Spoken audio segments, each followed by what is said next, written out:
Hello students, welcome back to Albi's English Institute, a classroom at your home. This is the part 2 of the first chapter, A Letter to God.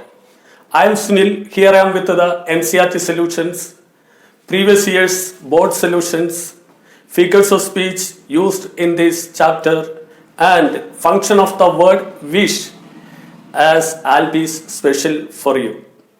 First of all, let's see the NCERT solutions. The NCERT questions are there in your book, that in your textbook, page number 7.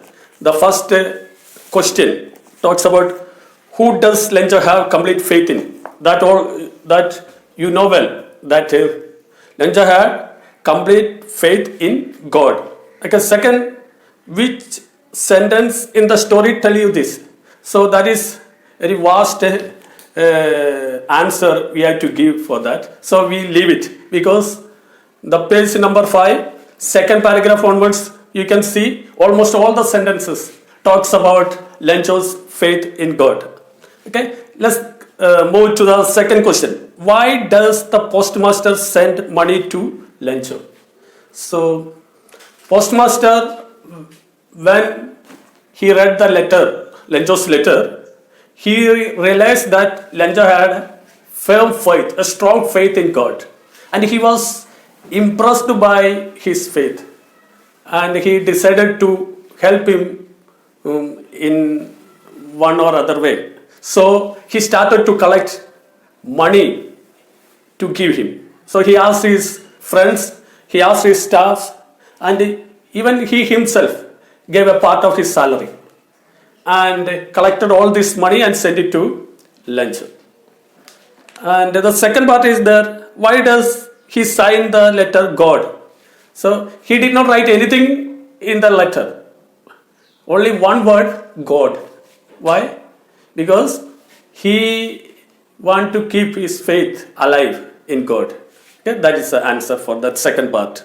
And third question, did Lenjo try to find out who had sent the money to him? So the answer is Lenjo did not try to find out who had sent money to him. Why?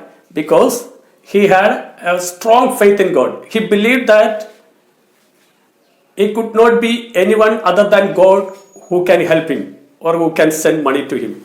His faith was such a strong and believed that God had sent money to him.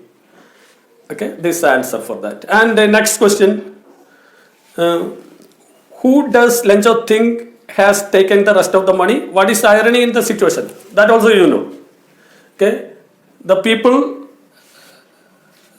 who helped him were the post office employees. So Lenjo thinks that the post office employees had taken some of the money which was sent by God, because he asked the 100 pesos from God, but he received only 70 pesos, and he suspects the post office employees of stealing his money.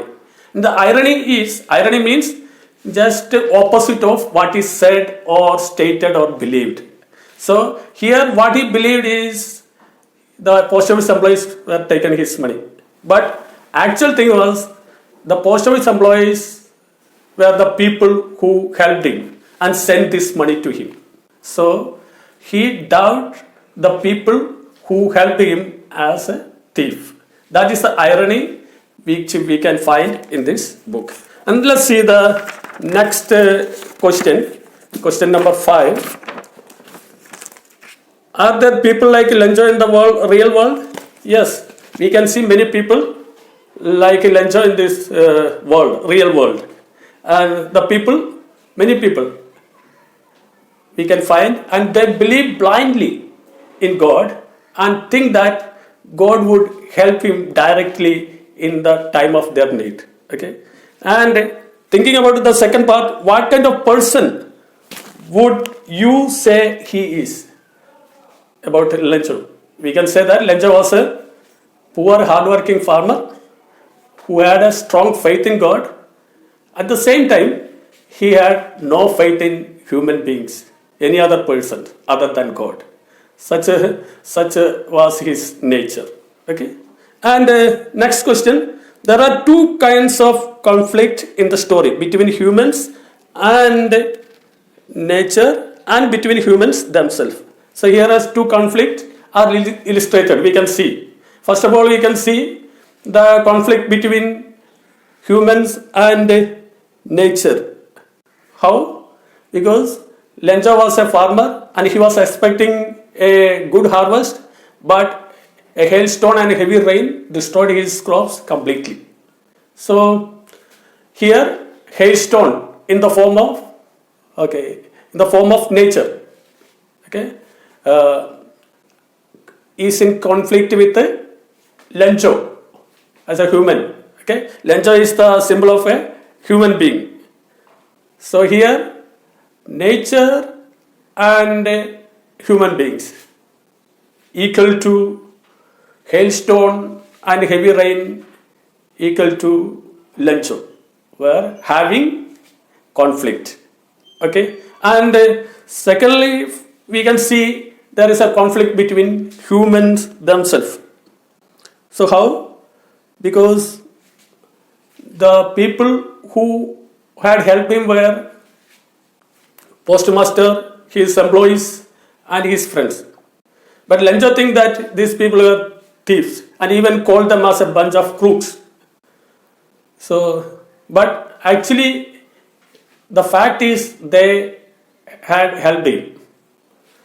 But Lenjo did not believe and suspect them as thief. Here, these post office employees, post office postmaster and his people, and Lencho has a conflict.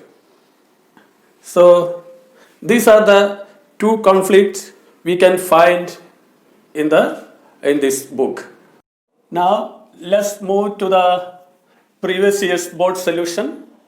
Here I have written all the questions which were asked in the previous years. And the first session is a short answers, carry 2 marks, and this side you can see long answer questions carries 8 marks. Okay, first question, first short answer questions. What were Lenjo's feeling when the hail stopped? The answer is when the hail stopped, Lenjo's soul was filled with sadness because all his crops were completely destroyed by the hailstone and heavy rain. And he felt that no one can help his family. And he thought that the following year they would face hunger. Okay, that's the answer for the first one. Second one is, who was Lenjo? What were his main problems? So Lenjo, as you know, he was a poor, hardworking farmer. And what were his main problems? He had faced two main problems. One was heavy rainfall and another was locust. So the first problem is rainfall. Okay, if the rain turned into hail or if the rain not fall when required, then his crops would fail. And also, if a plague of locust attack his crops, then also he would not able to earn more money to feed his family. So these two were the main problems faced by Lenjo. Okay. Then third one, what did Lenjo compare the raindrops to and why?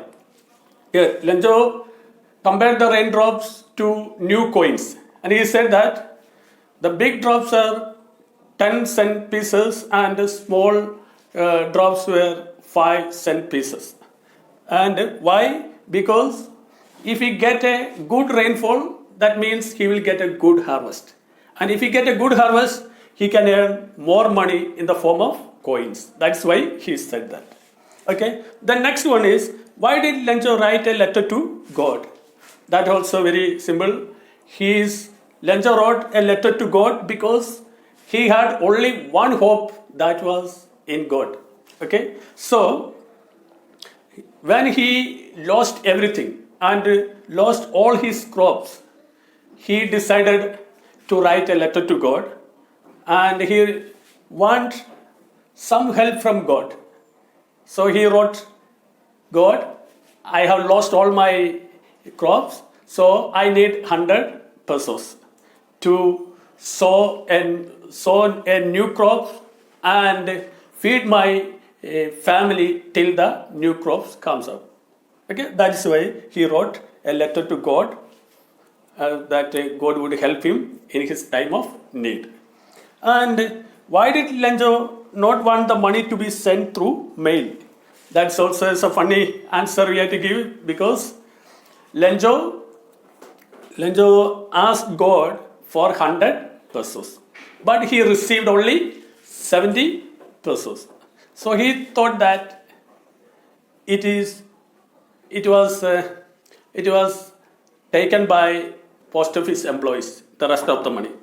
So because his faith was such strong that when he asked money from God, God would have given him the full amount, but the post office employees might have stolen some of the money.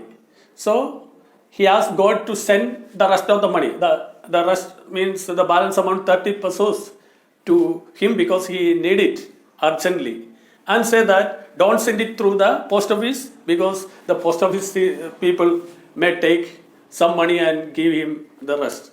So that's why he wrote letter to God, another letter asking that don't send through the post office.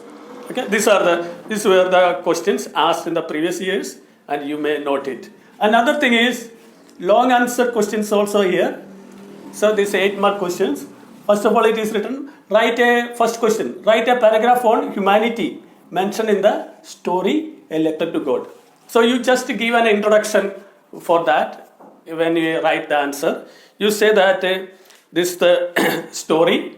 This is a story written by Gregorio Lopez Fendes.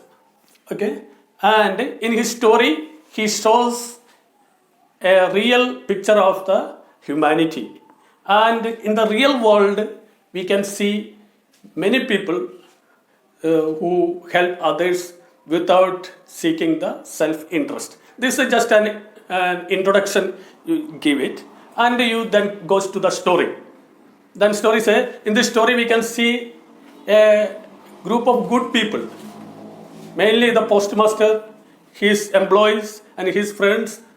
They were so good, and they collected some money to send Lencho. Okay, so they consider it as an act of charity and contributed gladly and given that amount to Lencho. Even though they could not send, they were not able to send the whole amount 10 pesos, but at least they could collect 70 pesos and send to this man to help him. And also they did not want to break his faith in God. Okay, two things. They want to help him, and also they want to keep his faith in God alive.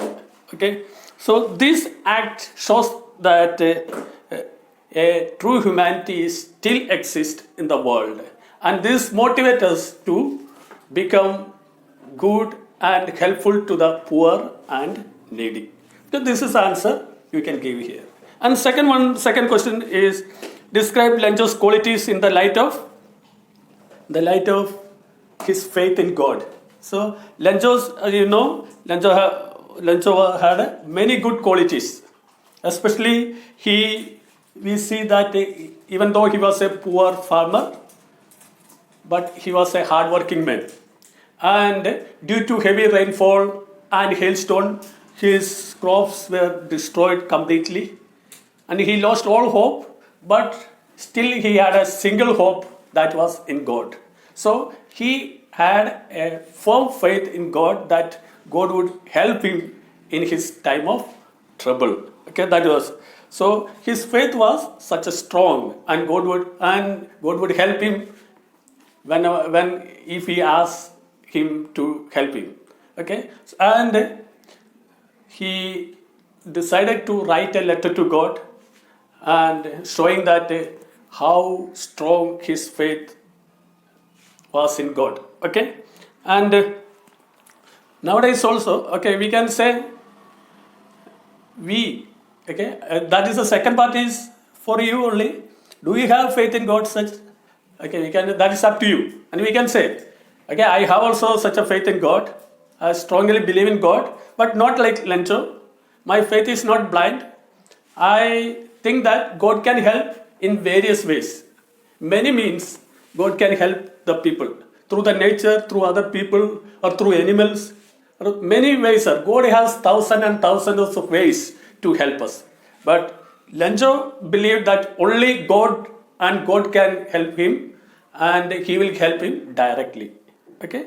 And the third part is, do you think that Lencho's reaction towards the post office employees is right? No, not at all. Lencho's reaction towards the post office employees were not justified. We cannot justify because of his blind faith in God, he could not even think that any human beings or anyone in the world can help him. And even he failed to realize that God cannot help the people directly. God cannot send money directly. Only human beings can do it. And God may use human beings to do it. Okay?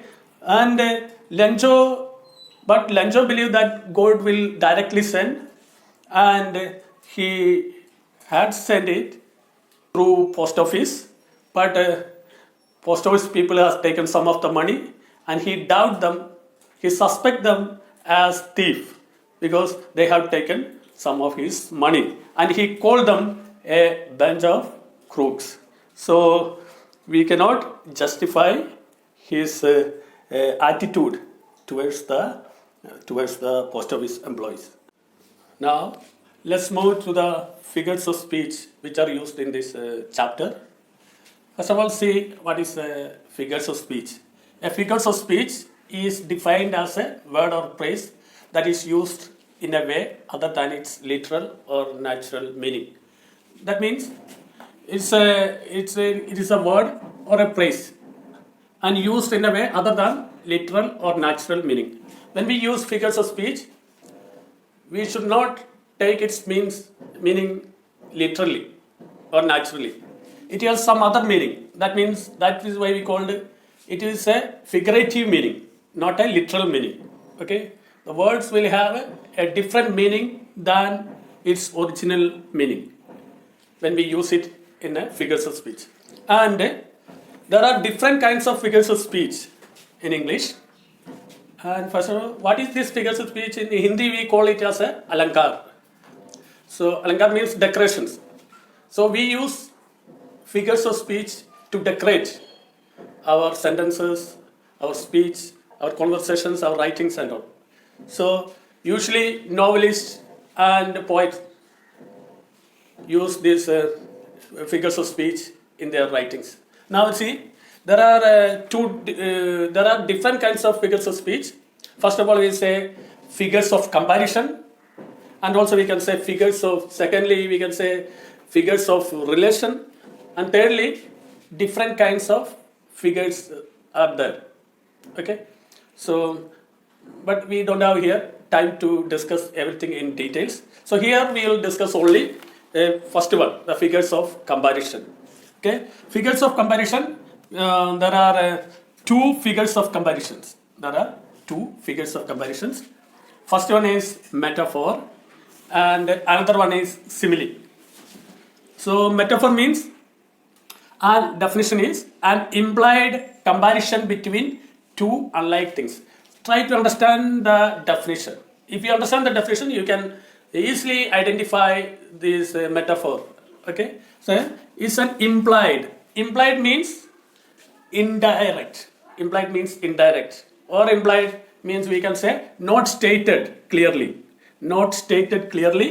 Okay, or is a indirect comparison between two unlike things, means not similar things. Two similar things cannot be compared and say it's a metaphor.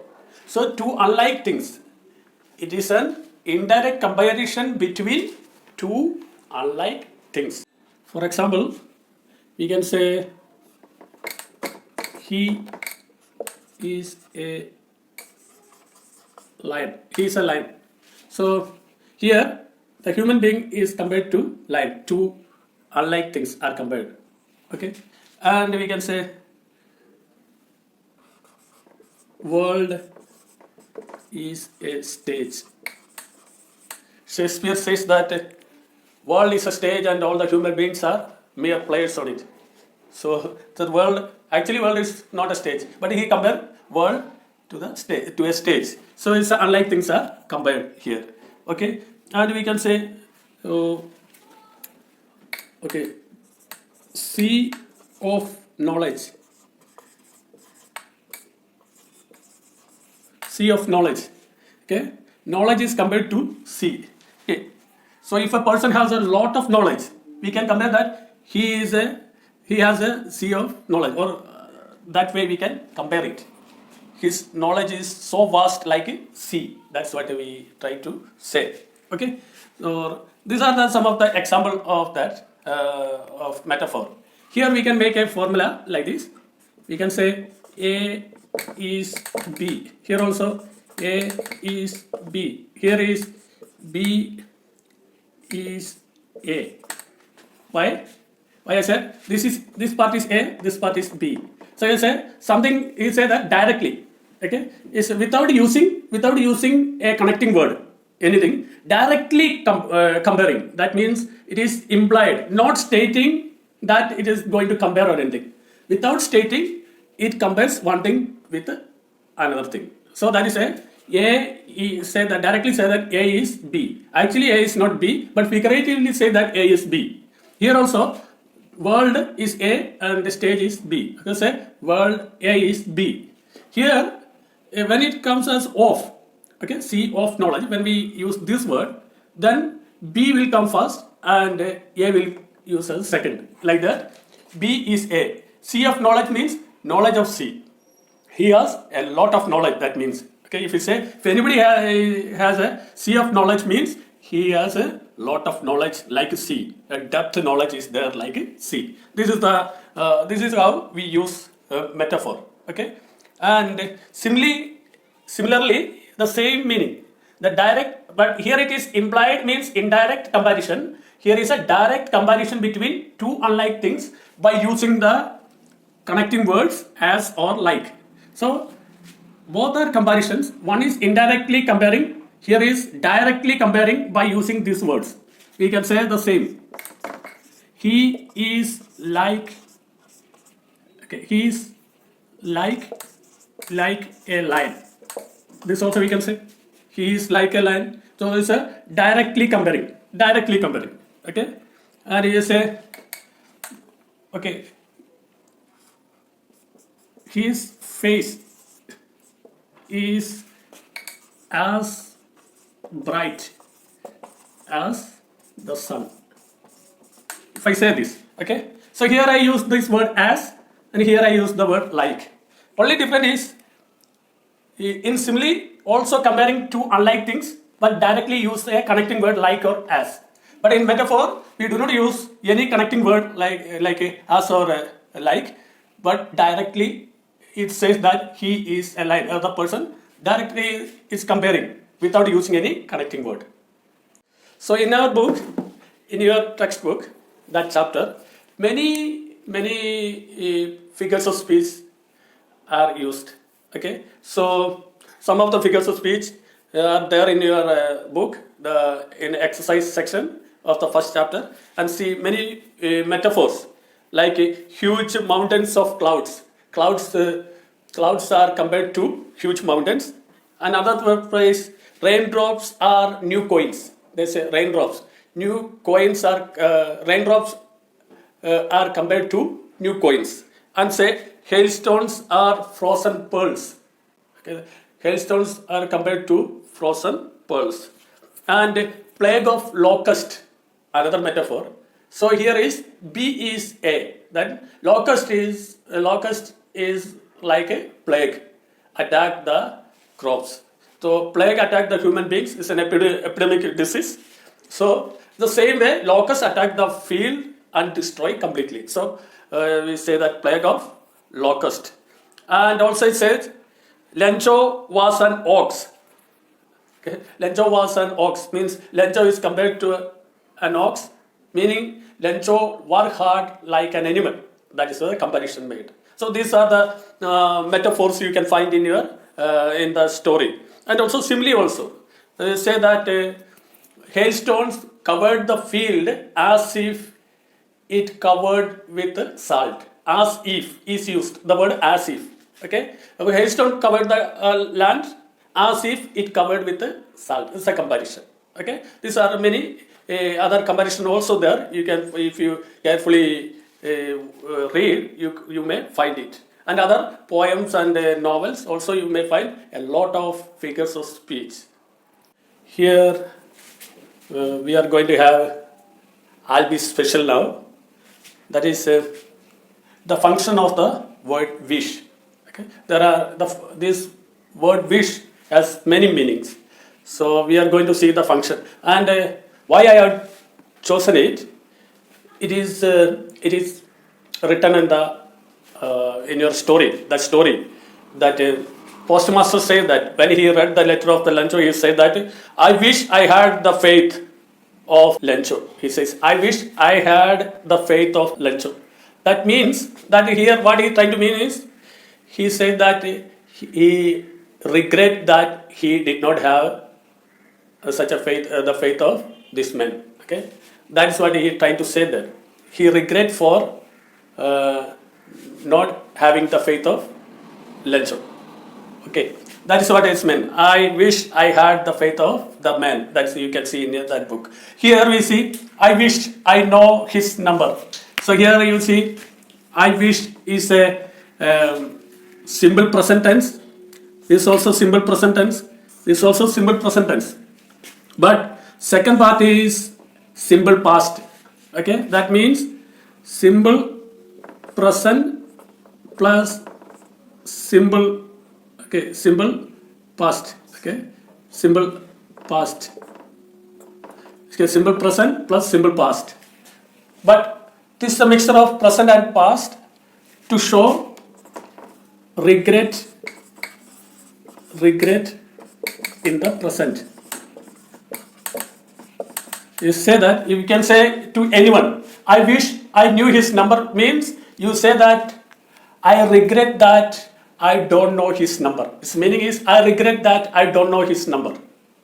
Okay. If you say I wish I played keyboard, or I wish I played guitar. I played guitar. That means I regret that I don't know how to play guitar. That's the meaning. And here again, I wish, okay, simple present plus is the past perfect. So past perfect. I had known his number. Okay. So here is a present and here is past, but its meaning is in the present to show regret in the present. Here is a present and past perfect to show a regret in the past. You say now, in the present moment you are saying that something did not happen in the past and you regret for that. For example, if I say, I wish I had known his number. That means you say, I regret. I did not know his number at that time. That's what it says. I did not know his number at that time. That is what it means. Okay? So regret, expressing regret in the past. Okay. And this is the second use. Here I wish they would stop means here also present.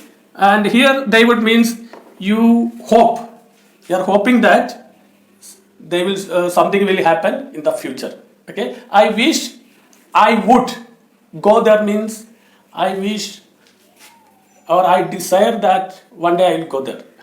Okay, that's the meaning. I wish they would stop making noise here means he desired that after some time they will keep quiet. They will be quiet. Okay, so that's what it means. Okay, desire. Okay, I desire that something will happen in the future. Okay, these are the three usages which we use with the word wish. One is present, simple present with the past tense to express regret in the present. Say that, okay, and here simple present tense used with the past perfect to express regret in the simple past, and here wish used with the would to show something is going to something you expect to happen in the future.